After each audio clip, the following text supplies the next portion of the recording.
তাহলে আমরা সর্বপ্রথম বনার তোলার পরে আমরা সর্বপ্রথম কোনটা দেখবো, আমরা লুবাইল চেক করব।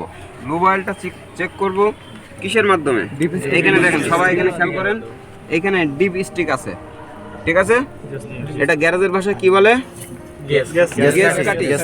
আর পরিশুদ্ধ ভাষায় কি বলে? Deep stick. এই ডিপ স্টিকটার মাধ্যমে আমরা লুবাইলটা চেক করব, অর্থাৎ মোবিল চেক করব।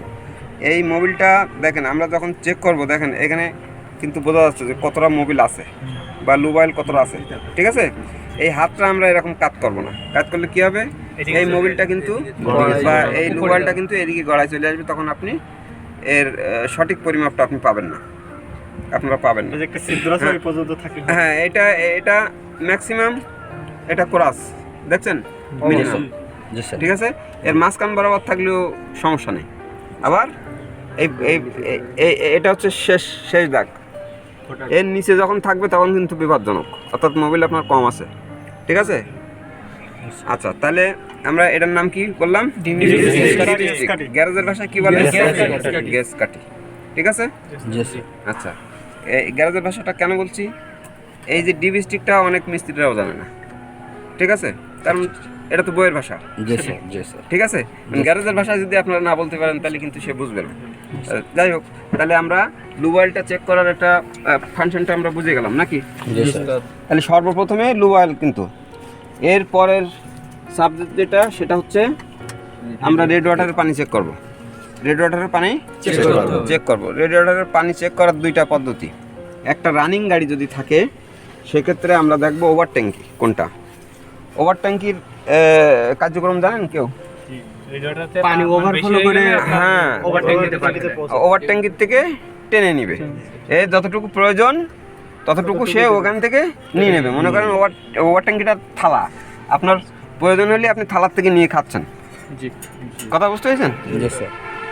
তাহলে আমরা এই মুখটা কিন্তু বারবার খুলবো না। দেখা যাচ্ছে যে 2 বছর পড়ে আছে গাড়িটা, কি 1 বছর পড়ে আছে, তখন এই মুখটা খুলে আমরা দেখতে পারি যে আসলে একটা ফেলানো গাড়ি বা পরিত্যক্ত গাড়ি, সেই গাড়িটা পানিটা ঠিক আছে কিনা। আর যখন আপনার রানিং গাড়ি থাকবে, যে আপনি প্রতিদিন ওয়ার্কিং করতেছেন, প্রতিদিন চড়তেছেন, সপ্তাহে 2 দিন স্টার্ট করতেছেন, তখন আপনি এই বারবার এই মুখ খোলা যাবে না, ঠিক আছে? এর ভিতরে একটা প্রেশার সৃষ্টি হয়, যখন আপনি বারবার খুলবেন তখন ও পানি শোষণটা করতে পারে না ঠিক মতো, বোঝা গেছে তো? তাহলে আমি এই যে এর এটা কোনটা, এইটা, তাহলে আমরা এখান থেকে আমরা দেখে নেব যে পানিটা ঠিক আছে, কতটা আছে, ঠিক আছে? তাহলে দেখেন এখানে পানি দেখা যাচ্ছে, দেখেন তো, দেখা যাচ্ছে, দেখা যাচ্ছে। আর ওই সাইডে দেখেন ম্যাক্সিমাম মিনিমাম লেখা আছে, দেখেন দাগ আছে এখানে, আছে। আবার কেউ ফুল করে দিবেন, এই যে ম্যাক্সিমাম আর মিনিমাম আছে, কারণ পানিটা কিন্তু খেলার ভিতরে, ঠিক আছে? আপনি যদি একেবারে পরিপূর্ণ করে দেন তাহলে কিন্তু তখন খেলবে না, ওভারফ্লো করবে, হ্যাঁ, গাড়ি দম ধরবে। ওদিকে যে কোনো পানি দেওয়া যাবে নাকি? এটা মিনারেল ওয়াটার বা কুলিং সিস্টেম পানি আছে, সবুজ পানি, হ্যাঁ, আলাদা পানি পাওয়া যায়, ঠিক আছে?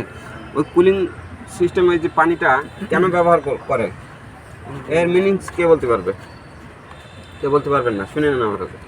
এই পানিটা এর ভিতরে আয়রন জমা হয়। আমরা যদি কলের পানি বা পুকুরের পানি ইউজ করি সেক্ষেত্রে এর ভিতরে আয়রন জমা হয়। এবং যখনই আয়রন জমা হয়ে ওর ভিতরটা পূরণ হতে থাকবে, তখন কি ধারণ ক্ষমতা কম হবে, কম হয়ে যাবে, রাইট? ধারণ ক্ষমতা কম হয়ে যাবে, স্পেসটা নিয়ে নেবে ওই আয়রনে, তখন পানি খেলতে সমস্যা হবে। এই জন্য আমরা ওই কুলিং পানি ব্যবহার করতে পারি। সেটা আপনার যে কোনো পার্টসের দোকানে কুলিং পানির কথা বললে রেড ওয়াটারের আপনাকে দিয়ে দেবে, সবুজ পানি, ঠিক আছে? এবং ওটা ইঞ্জিন ঠান্ডা রাখতেও সহায়তা করে। তাহলে বুঝতে পেরেছেন? তাহলে প্রথম গেল কোনটা, লুবাইল। দ্বিতীয়ত আমরা দেখবো রেডিয়েটরের পানি আছে কিনা। তাহলে কিন্তু এক এক করে প্রমাণ হয়ে যাচ্ছে যে আপনি আসলে একটা এক্সপার্ট লোক বা আপনি এই গাড়ির জন্য পারফেক্ট। এরপরে দেখেন আমরা সর্বপ্রথমে যেটা দেখবো সেটা হচ্ছে ব্রেক অয়েল। কি দেখবো? ব্রেক অয়েল কোনটা বলেন তো? মাস্টার সিলিন্ডার, এইটা, রাইট, ব্রেক অয়েল, ঠিক আছে?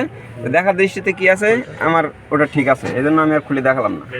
ব্রেক অয়েল চেক করবো, এরপরে দেখেন ক্লাস অয়েল চেক করবো। ক্লাস অয়েল ওই পাশে, ওই যে ছোটটা ঠিক আছে, ক্লাস অয়েল চেক করবো। ওই দেখার দৃষ্টিতে দেখেন ঠিক আছে, ঠিক আছে, কিন্তু আরো বেশি আছে, দাগ ছাড়া আরো কি আছে, বেশি আছে।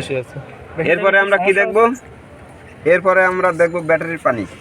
সিরিয়াল মনে রাখবেন কিন্তু, ব্যাটারির অ্যাসিড পানিটা আমরা চেক করে নেব। অনেক সময় দেখা যাচ্ছে যে আপনার ডায়নামাইট সঠিকভাবে কাজ করছে না বা বিদ্যুৎ তৈরি করতে পারছে না, সেক্ষেত্রে কিন্তু আমার ব্যাটারির উপর প্রেশার পড়বে, ব্যাটারির পানি সব চোখো করে খেয়ে নেবে, বুঝছেন? আচ্ছা, তো ব্যাটারির পানিটা চেক করবো আমরা এইখান থেকে খুলে। দেখেন এই সবগুলো আছে, কয়টা আছে এটা, 6টা। এই 6টা ক্যাপই আমরা খুলে ফেলে দেবো। ফেলে আমরা ওখানে দেখবো যে আমার কতটা, এটা বাইরে থেকে বোঝার উপায় আছে, এই যে দাগ। কিন্তু ব্যাটারি যখন বয়স হয়ে যায় তখন ওর ভিতরে একটা ঘোলাটে ঘোলাটে ভাব সৃষ্টি হয়, যে কারণে আমরা বাইরে থেকে ওই মাপটা আমরা পাই না। কথা কি বুঝছেন? তাহলে আমাদের সঠিক মাপ কিভাবে পাবো, যে আমরা এই ক্যাপগুলো খুলে আমরা দেখব যে আসলে ওর ভিতরে পানি আছে কিনা। দেখেন তো আছে উস্তাদ, আমরা কিন্তু 10 দিনের ভিতরে একদিন চেক করি, আমরা কিন্তু 10 দিনের ভিতরে একদিন চেক করি, ঠিক আছে? আমাদের রানিং গাড়ি, তাই আমাদের হাতের গাড়ি রানিং গাড়ি, তারপরে আমরা 10 দিনের ভিতরে একবার চেক করি, এটা নিয়ম। মাসে 3 বার অন্তত ব্যাটারি পানি চেক করবেন, এটা কি জ্যামিতিক রুলস। তাহলে এইগুলো আর খুললাম না, এইগুলো আমাদের মুখস্থই আছে, মানে আমরা গত 2-3 দিন আগেই পানিগুলো দিয়ে দিছি। আচ্ছা, বুঝছেন? হ্যাঁ, আর ব্যাটারিরও বয়স বেশি না, সেক্ষেত্রে একটা দিলে কি বাকি করে চলে যায়? না, ওটা আলাদা আলাদা সেল, সব আলাদা ঠিক আছে। এটা হচ্ছে 17 প্লেটের ব্যাটারি। ওর সাথে পরিমাপ কত, যে কতটা পানি, এম্পিয়ার কতটা পানি ওইখানে দেওয়া আছে, দাগ দেওয়া আছে, লেভেল আছে, পর্যন্ত দিলেই হবে, ঠিক আছে। আর এই দেখেন প্রত্যেকটা এই ফুটো আছে, দেখেন এর ছিদ্র আছে না? স্পেশালি ওঠেছে। হ্যাঁ, এটা মানে একবার দম যাতে। তাহলে আমরা দেখা দৃষ্টিতে লুব অয়েল, রেড ওয়াটারের পানি, break oil, glass oil, battery পানি, ঠিক আছে। আরো একটা জিনিস দেখার আছে, সেটা হচ্ছে হুইপার ট্যাঙ্ক। হুইপারের মোটরেও পানি থাকে কিন্তু, ঠিক আছে। আরো একটা জিনিস আছে, দেখেন এটা পাওয়ার স্টিয়ারিং অয়েল। কি oil? Power steering oil. Power steering oil, এটাও কিন্তু চেক করতে হবে, বাট ওই যে সিরিয়ালে আসতে হবে। সর্বপ্রথম কোনটা? Lube oil. ব্লু অয়েল, তারপরে কোনটা? রেডিয়েটর পানি। এরপরে কোনটা?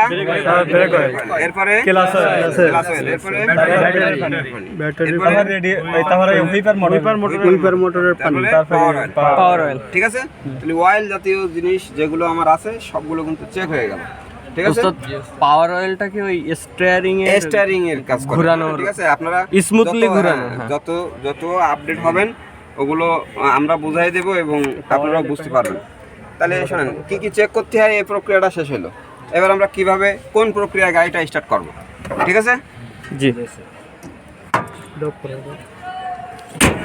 ভিডিও অফ করো, স্টপ করুন।